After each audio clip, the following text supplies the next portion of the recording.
No, pues qué gusto estar aquí. Primero quiero agradecer a Raúl, gran amigo, primero colega y luego amigo, a Lau, por supuesto, creadores, fundadores de Rojo y Negro, que me han dado la oportunidad de descubrir una faceta que yo no conocía, ¿no? Que es la de escribir cuentos para niños, para niñas, siendo que no tengo hijos, o sea, no tengo mucho contacto con el mundo infantil. Es una maravilla, de eso les voy a hablar. Muchas gracias a todos los que participan en este espacio 10%, por abrir las puertas a todos nosotros. Es como una familia, me siento muy a gusto, me siento muy contenta de poder dar ese 10% aquí, ¿no? Mi granito de arena. Con todos ustedes, me da mucho gusto que sea la primera actividad pública de muchas más seguramente, que este proyecto rinda frutos y que conozcan el talento mexicano, ¿no? De los artistas, todo lo que tenemos que pasar los artistas para ir tocando puertas. Siempre digo en mis clases, lo no fuera de lo hegemónico, lo no canónico, y estar siempre en los márgenes. Muchas veces eso es bueno. Tan es bueno que vemos todo esto y lo vemos ya como una realidad. Estoy muy contenta de estar aquí con todos ustedes, amigos, familia y bueno, todos los interesados en conocer este proyecto. A mí me gustaría platicar un poquito sobre la importancia de la literatura infantil, de publicarla, de escribirla, de leerla y ahora de escucharla. No había escuchado los cuentos leídos en voz alta. Es una maravilla, ¿no? Se me escapó una lágrima, pero es porque tengo alergia, no crean que... O sea, sí me conmovió mucho, la verdad, porque no los había escuchado y me remontó a cuando mis papás me leían cuentos. ¿Cómo era el acercamiento de los niños a todas esas historias? Cada vez que pensamos en literatura infantil, pues nos viene a la mente lo clásico, ¿no? Historias maravillosas, de mundos muy, muy lejanos, de tiempos muy remotos. Pensamos en dragones, pensamos en castillos, en princesas, en caballeros con armaduras. Y así fue, por lo menos esa fue mi experiencia. Una niña de la Ciudad de México que tuvo la fortuna de tener libros en casa, ¿no? Y la literatura infantil que había en mi casa era enciclopedias. No sé si recuerdan El Tesoro de la Juventud, ¿no? Una enciclopedia de varios tomos que reunían textos para niños, sumamente solemnes, un formato grande, pasta dura, colores un poco llamativos, no tan atractivos como los que vemos ahora. Y uno abría como niño esos libros impresionantes y lo que encontraba era, decimos en edición, una mancha de tinta, o sea, texto, un montón de letras, ¿no? A renglón seguido. Y para los niños era abrumador. Si acaso una que otra ilustración que parecía antigua, a veces en blanco y negro, de cosas, de imágenes, pues poco cercanas a la realidad de los niños, al contexto infantil. Colores de pasta dura que venían de España, impresos en Madrid, ¿no? Y eran historias interesantes, pero con palabras súper raras. Había la historia de un huevito que iba a la escuela y vivía en una colina muy, muy pronunciada, y cuando bajaba se iba a romper la crisma, no la cabeza, ¿no? Otros personajes iban de paseo a la campiña, no al bosque, ¿no? Entonces, de alguna manera, algo positivo era acercarnos a las historias, pero nunca se sintieron cercanas, nunca se sintieron propias del contexto mexicano, del contexto de una niña de la Ciudad de México en los 90, ya revelé mi edad, ¿no? En los 90 todavía suena cerca, aunque ya no está tan cerca. Era difícil, pero era lo que había. ¿no? Esas historias, esos libros que se podrían adquirir a un precio pues relativamente accesible en los puestos de periódicos. Yo fui una niña lectora, entonces eso no me preocupó y eso no fue un tema de mi interés para nada. Después estudié literatura y la literatura infantil pasó a segundo, tercer, último plano en mis lecturas cotidianas, ¿no? Obviamente hacía lecturas de otro tipo de escritores, los más canónicos, los que todo mundo tiene que leer, Cervantes, Shakespeare, en fin, ¿no? Los rusos, y entonces eso como lector te va haciendo sentir como muy importante. Y la literatura infantil pues solo se queda así, ¿no? Como un terreno exclusivamente para niños. No era de mi interés entonces comprar, visitar en las librerías el espacio dedicado a este tipo de literatura.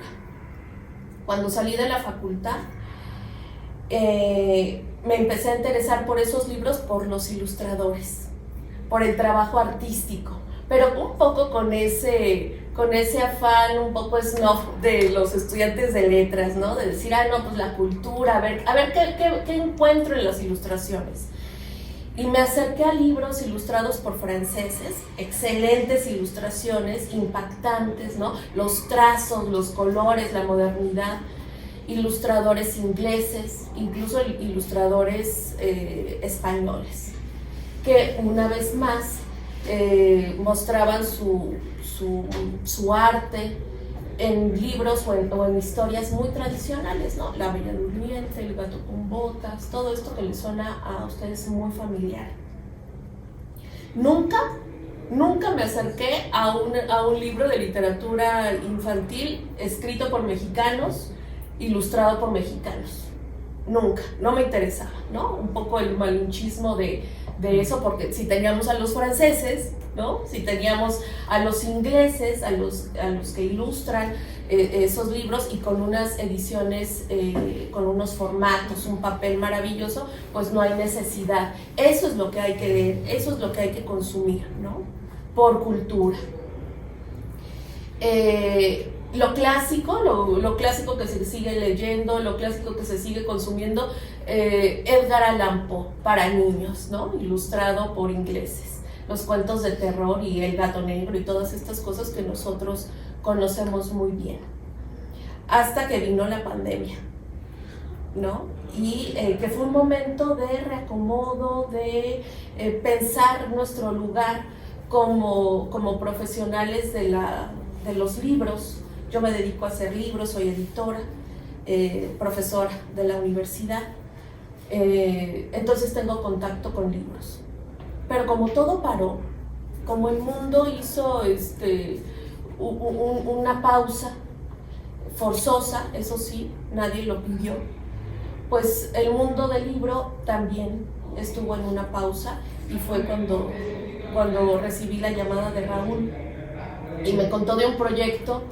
Era una idea, ¿no? Era una semilla, era nada, pero después lo fue todo, que fue el proyecto Qué caray. Era una colección, pretendía ser una colección de libros para niños, de historias para niños, y él recuerdo mucho que me dijo, son historias de aquí, o sea, del contexto mexicano, para nuestros niños, para los niños mexicanos, las niñas mexicanas, que se identifiquen. Quiero que sea ilustrado, que tenga imágenes, pero sobre todo que les hable de su realidad. Y el eje de la colección tiene que ser la resiliencia, una palabra así como muy rimbombante, que no es otra cosa más que sobreponerse a las adversidades con las herramientas que cada uno pueda tener, ¿no? Ni más ni menos, sobreponerse, salir adelante. Me dijo, no queremos historias fabulosas, que todo se resuelve así como llega el hada madrina y te resuelve, o tienes en la noche, pides, ¿no? Que el ángel te resuelva todo y pase, porque en la vida no pasa. Y estábamos pasando por una situación demasiado crítica, en una incertidumbre total. No sabíamos que si íbamos a sobrevivir como especie, ¿no? Estábamos encerrados. Si salíamos podíamos morir. Entonces me pareció buena idea porque tenía incluso yo misma que practicar la resiliencia. No la estaba haciendo, estaba fracasando así como el primer cuento, como el entrenador de puercos, fracasando un poco, así yo, fracasando en cómo llevar la vida. Esa invitación me hizo reflexionar, me hizo ir a mi pequeña colección de libros, a mi pequeña biblioteca muy modesta, sí es modesta, y ver qué libros de literatura infantil tenía. No, pues como 5, ¿no? Los clásicos no podían faltar. Entonces, ahí caí en cuenta de que casi no nos acercamos a este tipo de expresión. Empecé a preguntarme por qué. Sí, yo me dedicaba a eso, ¿no? Me dedicaba a las historias, a la ficción, a hacer libros.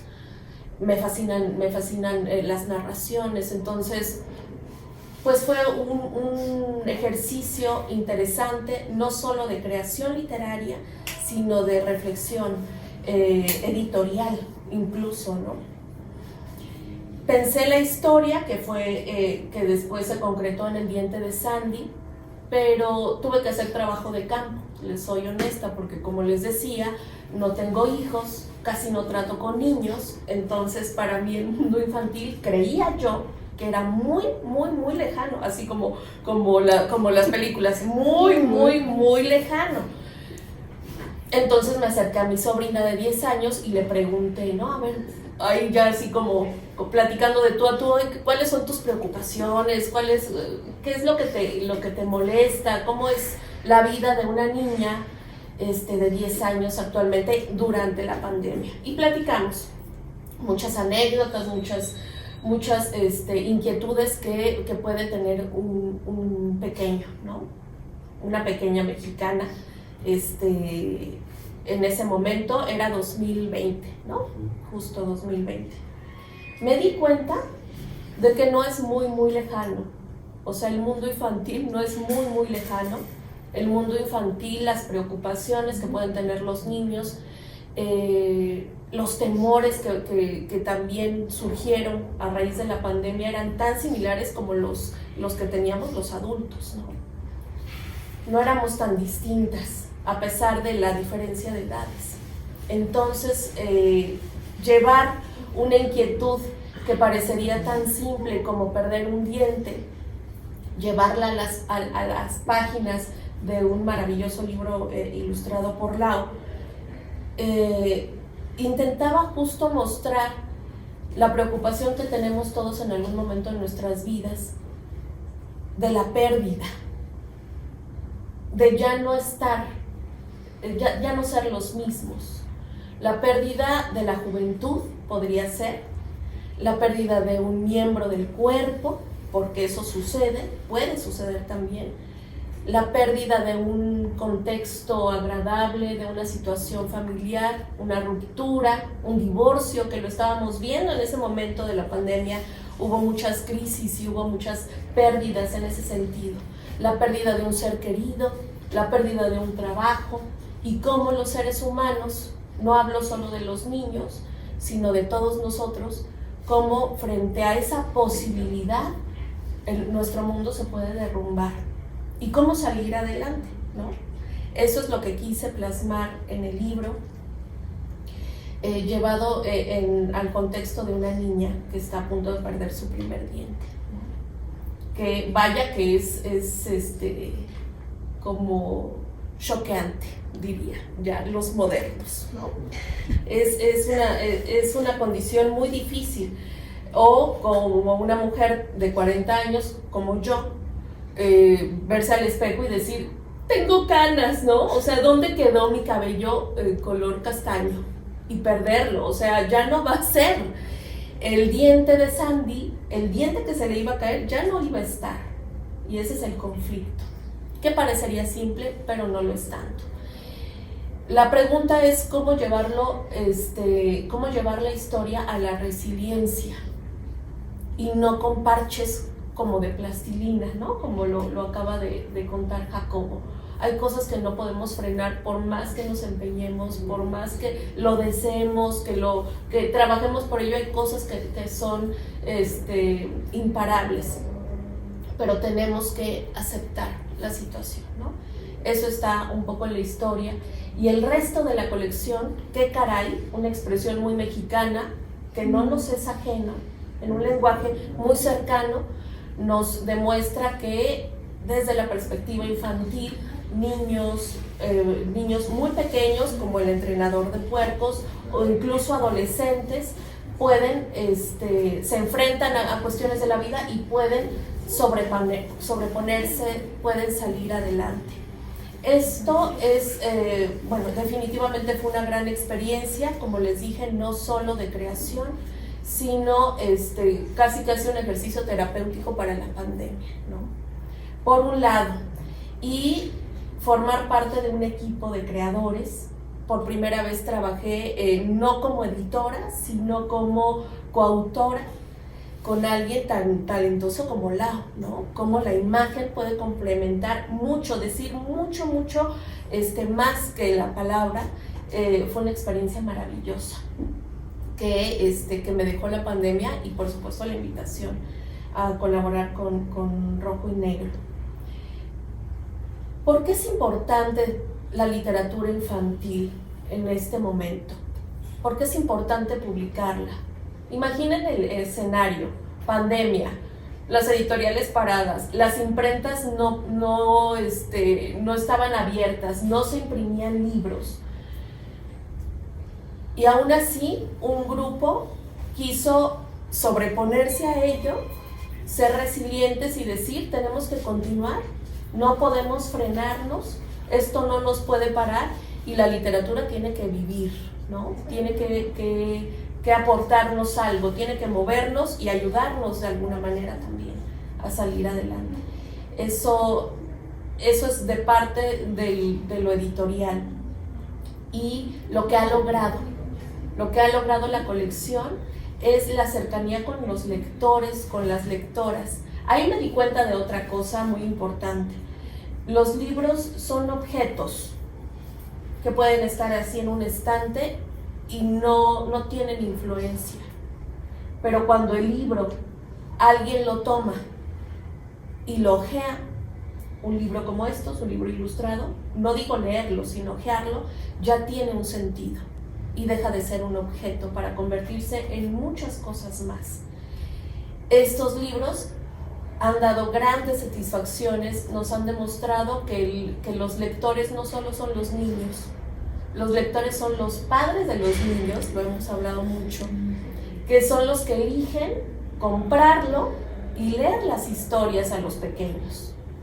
Y en particular me gustaría contarles 3 historias a partir de la adquisición de los libros. Uno es una amiga cercana que le compró el libro electrónico, la tablet, ¿no? Y se la puso a su pequeño de 3 años. Ella es lectora, entonces tiene muchos libros en casa. Al niño no le resultaban extraños los libros ilustrados, pero le encantó El diente de Sandy. Le encantó porque hablaba del 2 de noviembre, de los disfraces, porque usaba su lenguaje, por las ilustraciones, la manera en la que estaba descrito, y pedía todos los días, no, ya léeme El diente de Sandy, otra vez, pero tienes más, no, yo quiero Y me habla esta amiga y me dice, yo no sé por qué quiere solo este libro, o sea, tiene algo con este libro. Es una buena experiencia. Otra experiencia con una buena amiga, su hija tiene una condición física, y cuando le lee el libro, la niña conecta con la historia y dice, es como yo, eso he sentido yo. O sea, lo que sintió Sandy es lo que me pasa todos los días. Y eso es wow, ¿no? Como creador uno dice, lo logré, ¿no? Sí pude llegar a los corazones de los lectores. Y ella decir, y yo puedo salir adelante. Es una literatura que tiene un sentido, una función, que no se queda nada más en el Aladín y la lámpara maravillosa, ¿no? O el gato con botas, un gato que habla. Eso es bueno, eso es cultura, pero esta es una literatura que mueve, que te conecta, en la que te puedes reflejar. Y eso es lo que ha conseguido la colección Qué Caray. Muchas gracias. Sí.